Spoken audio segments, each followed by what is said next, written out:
Насаат Кейджи тартуулайт. Устаз Абдишукур Ажы Нарматов.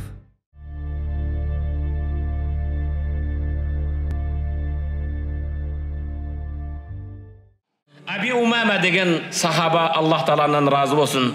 Култу я Расулаллах. Аби Умама келіп пайғамбарға мындай дедім. О Аллахның елшісі, мурни би амалин. Мага bir амалды бұйрық берің. Bir соғып ішті бұйрық берің. Емне қылайын? Қал алейка би саум фа иннаху ла адла лах. Аби Умама, ораза қарма, оразаның теңі жоқ деді. Не деп тұр? Ораза қарма, оразаға тең келе тұрған еш нәрсе жоқ. Qultu ya Rasulullah murni bi amalin. Ekinci yolu сұрадым. О пайғамбар, маға бұйрық берің. Қайсы соғып ішті қылайын?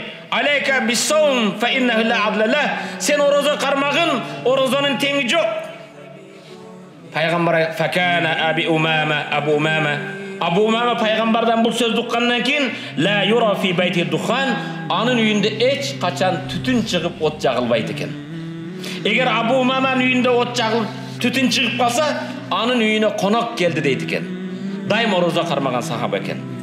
Урматты мұсылман бір туған, сен Аби Умама сияқты күніге емес, мына алдыңда Рамазан айы келе жатады.